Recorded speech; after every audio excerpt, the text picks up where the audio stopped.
So again, welcome. So nice to see you.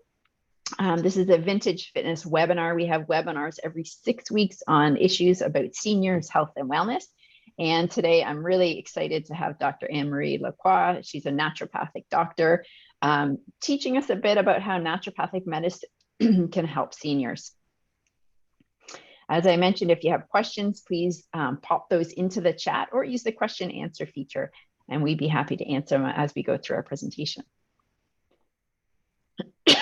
All right, do you mind flipping to the next slide there?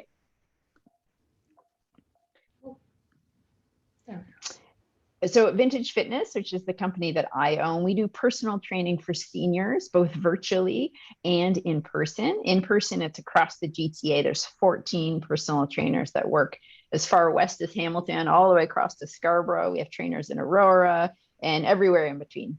And we train virtually. We have some international clients, and we actually train in 9 different languages. So if you have a parent or a loved one that you think would prefer to train in their mother tongue, we might be able to accommodate them. We're very specialized. So we only work with seniors, and we've been working with seniors for 17 years, only with seniors. Clients to achieve their health goals with us, but it's slow and steady. We're not building the bikini body. We're not transforming people in 90 days. We're building functional strength. We're building stamina and really allowing them to do the things that maybe their body's letting them down, all the things that they love in their life. That's what we're passionate about. So in today's session, though, we're really focusing on, well, what is naturopathic medicine?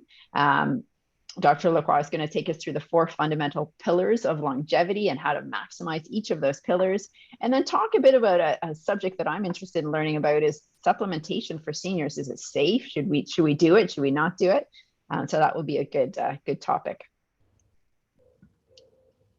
So if I don't know you, holy moly, that picture is old. I really should update it. That's probably about 10, 15 years old. My name is Erin, and I'm the owner of Vintage Fitness. And I'm really excited and to welcome Dr. Anne-Marie. Thank you so much for that introduction. And I'm excited to talk to you all about longevity today. I thought I'd start off with a video. So I'm just going to play this.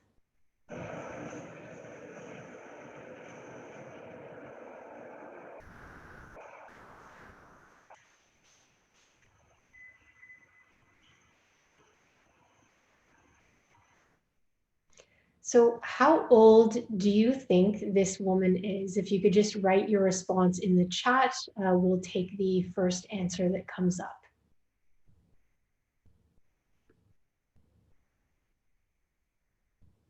No response?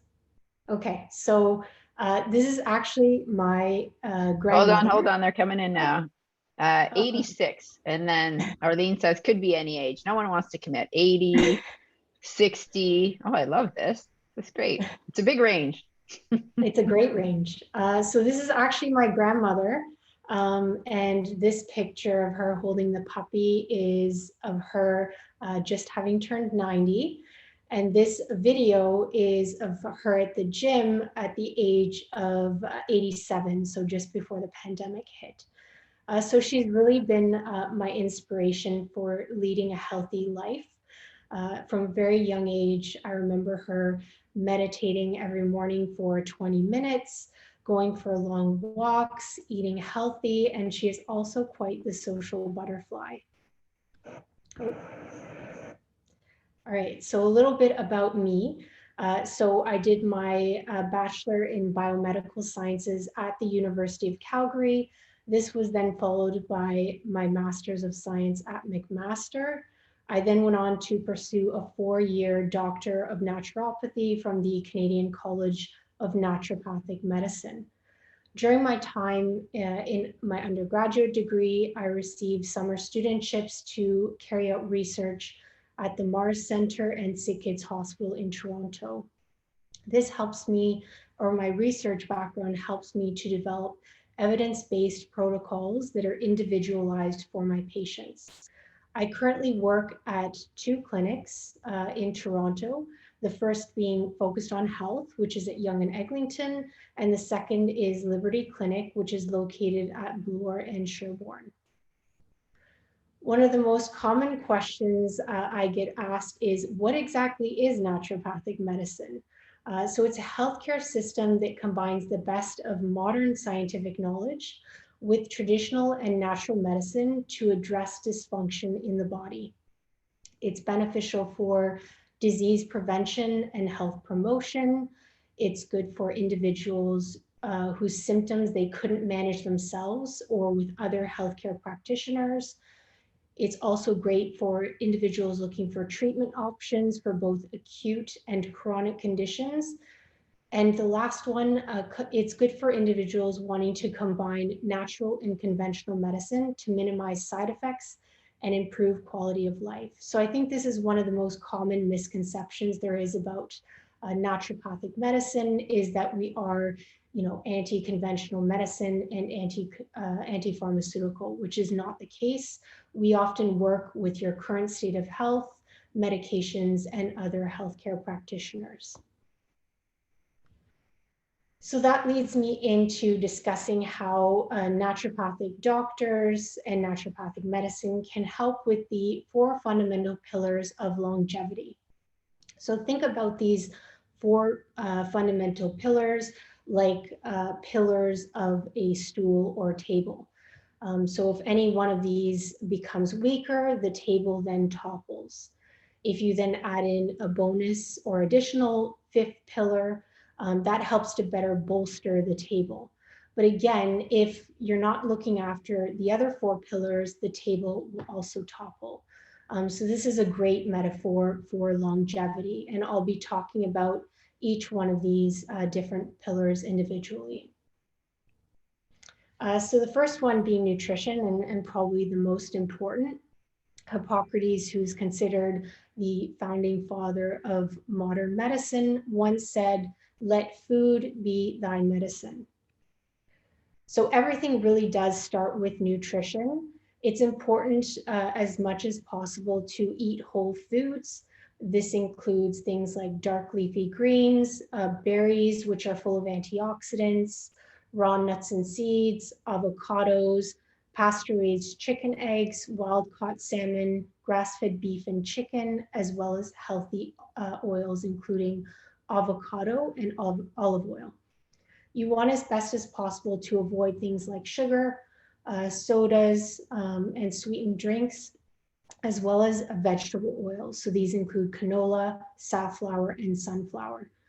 So the reason why I have asterisks beside protein is because high amounts of protein can increase something called IGF-1, which stands for insulin-like growth factor.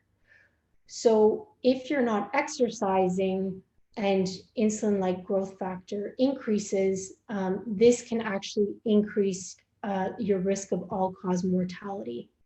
So what this means is that it's important to exercise if you're eating a high protein diet, because it minimizes the effects of IGF-1 on your lifespan. And Anne-Marie, just go back for a sec, because I didn't realize that what the oil one was surprising to me. Why can't we eat canola, safflower, and sunflower oils? Because they can contribute to plaque in the arteries as well as inflammation in the body. So cleaner oils like olive and avocado are better for the body. So just to continue on with nutrition, one of the greatest tools that we have at our disposal, and pretty easy to do, is intermittent fasting. It's not a fad diet. Basically, what it includes is fasting for 16 hours a day and then eating during an 8-hour time window. Now, fasting can be done for longer, but this is kind of the easiest protocol that can be done. So what this means is that if you finish dinner at 6 p.m., you wouldn't eat the next day until 10 a.m. And what's optimal is to try and avoid eating later in the evening, because this can affect your circadian rhythm and sleep quality. So this means not having, dinner at 8 o'clock and then going to bed right after, trying to eat earlier in the evening. So intermittent fasting benefits aging, it impacts life quality and length, it positively impacts gut health and microbial diversity, it improves blood sugar levels and insulin sensitivity, and it also reduces inflammation. So it's quite a powerful tool at our disposal. So the next pillar of health that I'll discuss is exercise, and obviously Erin can speak more towards the benefits of this as we age. But there was a study that came out in the journal Preventive Medicine, came out in 2017, explaining why exercise benefits longevity. So in this picture of basically X's at the bottom of the screen, these are chromosomes. And at the ends of these chromosomes are something called telomeres. So they are caps on these pieces of DNA. And what the research showed is that telomeres do naturally shorten as we age, but in individuals who exercise regularly, these are not as short.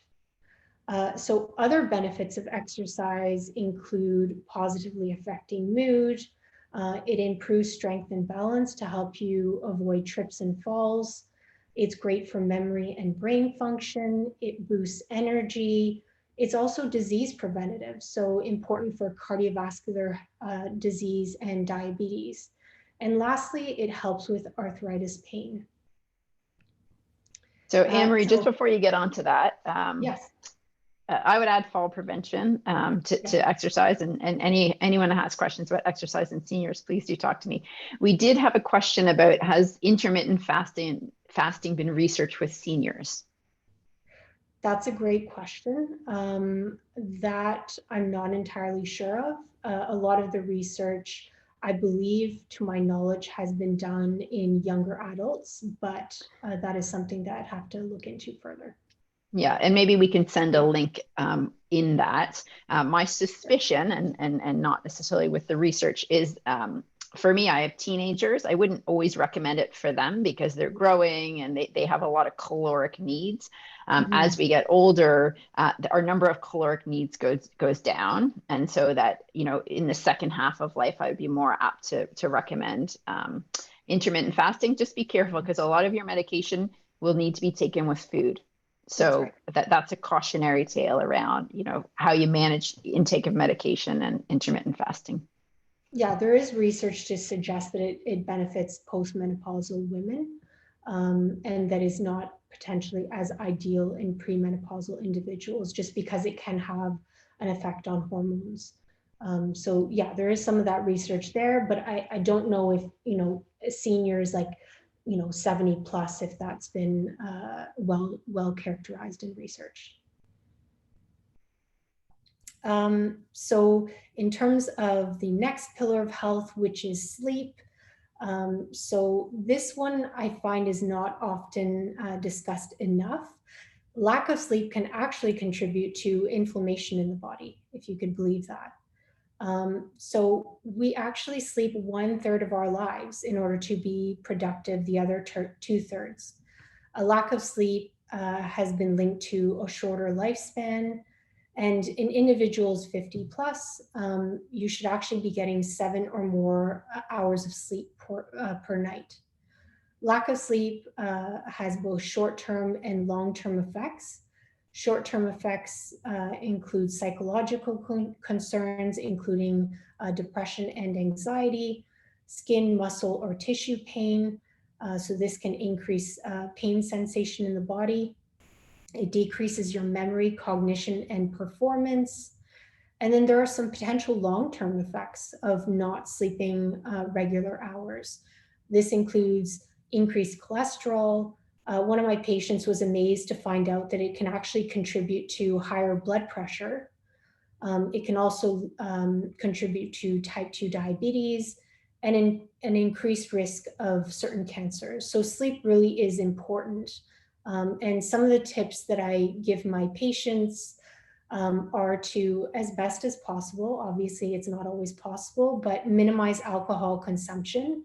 It will help you fall asleep, but then it will affect the second half of the night.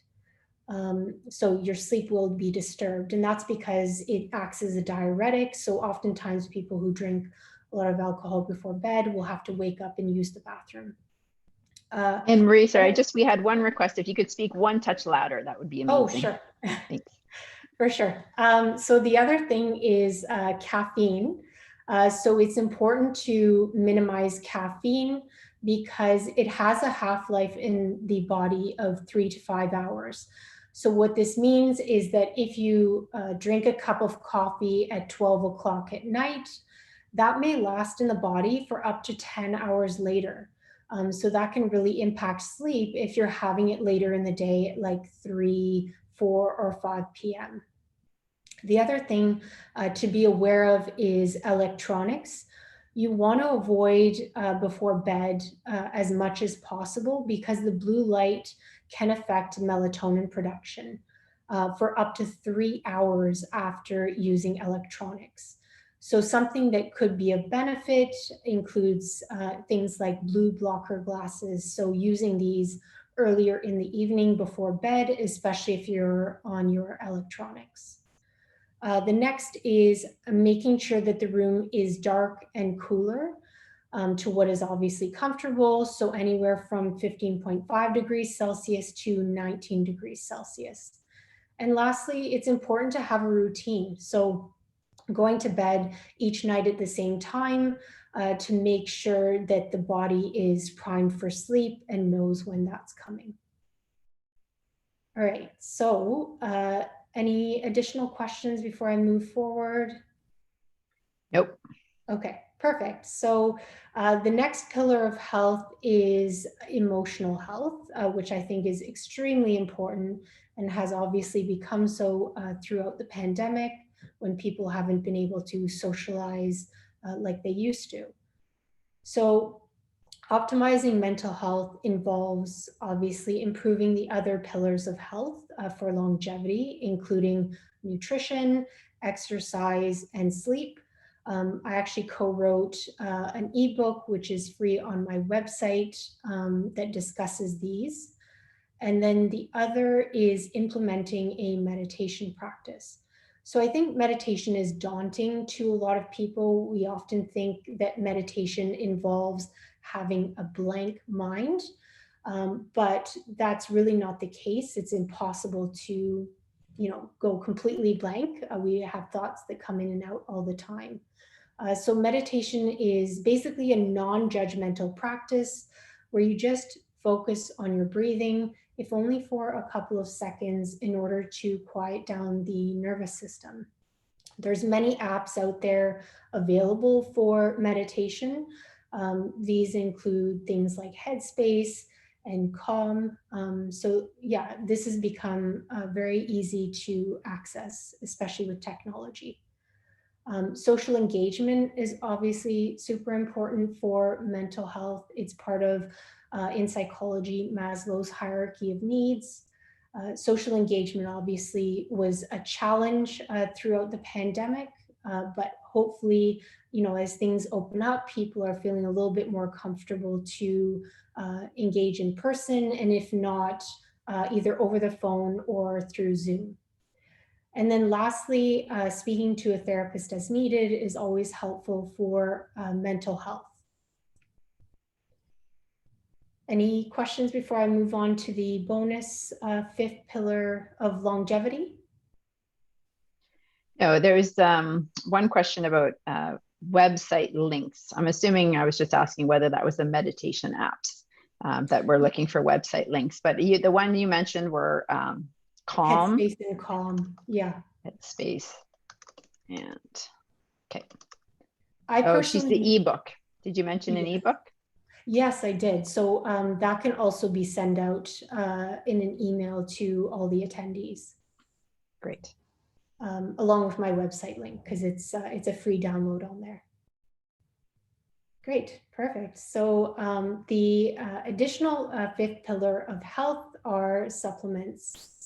So I often get asked if supplements are safe for the elderly, and they are.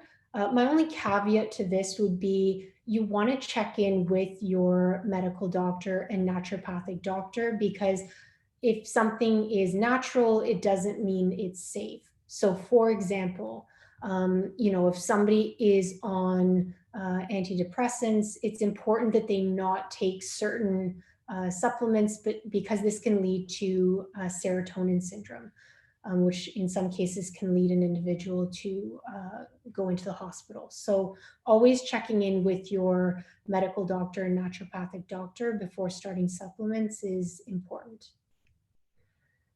So I have a slide here on supplements for longevity, because the research is still ongoing.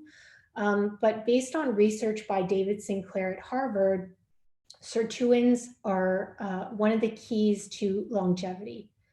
Sirtuins are genes that control aging and promote DNA repair. They need NAD plus to function, but unfortunately, this declines with age, no matter how much you exercise or eat well. There's a lot of research being done by David Sinclair on nicotinamide mononucleotide, which is a precursor to NAD plus. Resveratrol and quercetin can also act as NAD plus boosters. But again, more research is being done on this. There's no, confirmation that these can indeed increase lifespan, in humans at least. In mice, the evidence is there. Now, in terms of other supplementation, it's important to make sure that blood sugar is regulated, because this can contribute to a shortened lifespan as well as inflammation in the body. So some of the things that can help with blood sugar regulation, apart from metformin, if an individual is diabetic, are things like Ceylon cinnamon, apple cider vinegar, and berberine.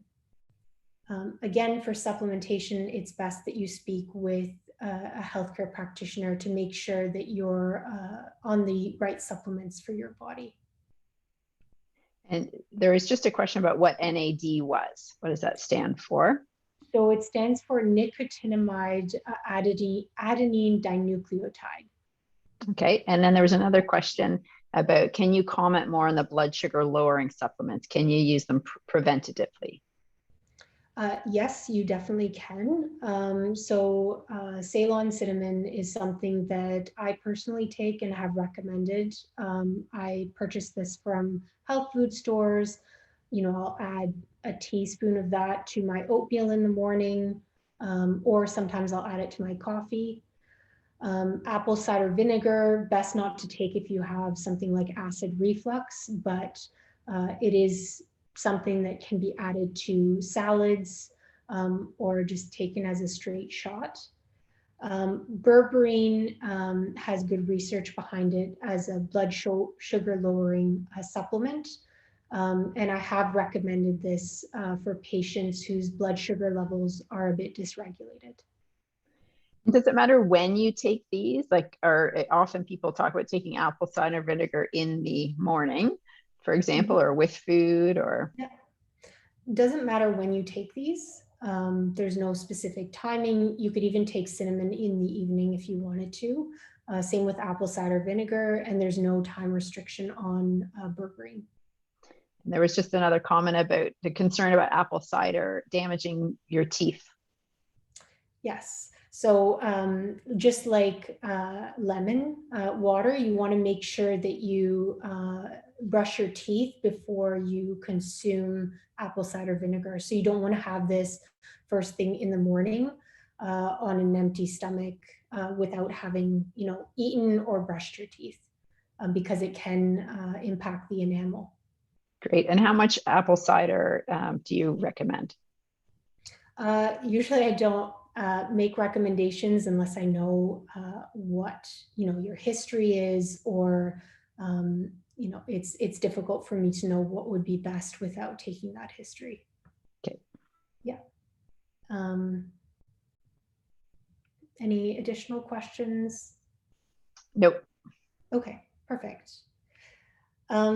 So in terms of naturopathic medicine, we are, as naturopathic doctors, well positioned to address the pillars of longevity, and especially nutrition. So I'll come up with individualized nutrition plans for my patients, depending on their state of health and their certain limitations. Erin would be the person you defer to for exercise. Sleep is something that I often optimize in patients. You'd be amazed at how many individuals suffer from insomnia, difficulty, falling asleep or staying asleep. So this is a common thing that I see in my practice. Emotional health, I do deal with a bit in my practice, but oftentimes it's also best to do so in conjunction with seeking out therapy. And then, of course, lastly, supplementation. This is one of the things that we do best. We know high quality brands and the best dosages to take for beneficial effects. So naturopathic doctors try to get to the root of your issue. And once we figure out the root cause, we then address this with natural remedies or techniques. This includes things like botanical medicine. So something as simple as a tea. For example, if somebody's suffering from insomnia or digestive issues, something like chamomile tea, it gets more complicated than that. But we also formulate things like tinctures, which are alcoholic extracts of herbs. So those are more concentrated. We also did 4 years of training in traditional Chinese medicine. So some of the most common practices in my clinic are things like cupping and acupuncture. I also make supplement and nutraceutical recommendations, obviously lifestyle counseling, so diet, exercise, and sleep. And then I also have special training in intravenous nutrient therapy and vitamin injections. So intravenous nutrient therapy is great because 100% of vitamins, minerals, and amino acids go directly into the bloodstream. So it bypasses any sort of malfunction that the body may have in absorbing these things. It's helpful for healthy individuals or those who have different chronic diseases, like, for example, inflammatory bowel disease. Lastly, comprehensive laboratory services are something that we offer. So we will do all the same tests that your MD would do, but then we also do additional comprehensive tests. One thing that I'll say is what I've noticed in my practice as being pretty deficient in a lot of individuals, especially Canadians, is vitamin D. Even in those who are taking, the recommended 1,000 to 2,000 IUs per day, I still see deficiencies. And this is important because vitamin D contributes to bone health and it also contributes to mood. So I do encourage people, if possible, to get their vitamin D levels checked. That's great. A couple of questions that came up. Yeah. One was around how you test for low blood sugar. I did respond to it to say fasted blood glucose blood test. That's right. Good. I wanted to check. Someone asked what cupping was. Yes.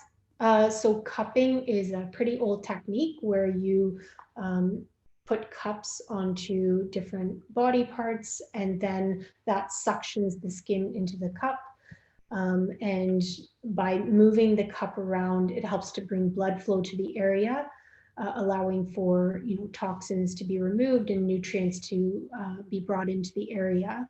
And then it also helps with any sort of muscle knots that you may have. So great for any sort of tension, especially in the upper shoulders or back. I've also done cupping on calves for people who are fast walkers and who do a lot of exercise. And a lot of people have found benefit from cupping for muscle tension. Think of it like kind of like a deeper tissue massage. That's great. A few more questions. One asking about intravenous vitamins. Can you recommend any syrups or oral tablets, especially for people over 85 that are weak and fragile and male? Okay. So asking if intravenous therapy is safe for. Well, the question is, can you recommend any syrups or oral tablets? Okay, definitely, but I would need to know health history before making those recommendations so that the treatment plan is individualized to your health. So oftentimes when I give presentations, I'll get asked for recommendations, but when you see a naturopathic doctor, it's like going to see your medical doctor. We'll take a detailed health history. My initial appointments are an hour. We get into all the nitty-gritty details of your health so that I can better serve your needs and individualize my treatment plan. So it's hard to make recommendations that are kind of blanket for everyone. Perfect. And so lots of questions coming in. There's Diana was wondering the difference between cupping and acupuncture. Yeah, so the difference is that acupuncture and cupping are both great for muscle tension. Acupuncture has, from a Western medicine perspective, a lot of evidence behind it for pain. So it increases natural opioids in the body. It also activates or it affects your central nervous system. So great for individuals who have things like anxiety and depression. And it also brings blood flow to the area. So I've used electroacupuncture, which basically is inserting needles, for example, in your trap, and then attaching electrodes to this, which allow the muscle to pulsate and then relax. So that too is helpful for muscle tension. But the difference between, inserting needles and cupping is that cupping, you put, for example, in this area, it suctions the skin. You can either leave that cup stationary or move it around. But cupping is more, think of it like a deep tissue massage versus acupuncture is based off of energy channels in the body as well as physical structures and pain locations. And the last question, do you do telecom appointments? I do, yes. I only service individuals in Ontario because that's what my license covers. But I have seen people all throughout the province. So yes. Great, thank you. Great. I just wanted to leave you with this quote by Jamie Lee Curtis, who I really like. The word anti-aging needs to be struck. I am pro-aging. I want to age with intelligence and grace and dignity and verve and energy. I think that this quote is great, and I wish that, we would stop talking about anti-aging because aging is a beautiful thing. And there are ways that we can age gracefully, and naturopathic doctors can help with that. So any additional questions, then I'll leave my contact information here. That's great. Thank you so much, Dr. Lacroix. It was really interesting. We had lots of questions as we went through, and we will make sure to include the link to your ebook as well as the recording of this video when we send out the email tomorrow. But is there any additional questions at this time before we close out the webinar?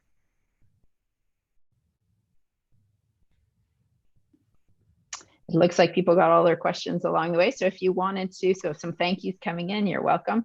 If you have questions for Dr. Lacroix, or if you have questions about exercise for me, feel free to reach out directly, vintagefitness.ca or drlacroixnd.com. And I hope you have a wonderful day. And thank you for your thank yous on the chat. That's amazing. Thank you so much. Have a great day. Thanks, Anne-Marie. Thank you. Okay.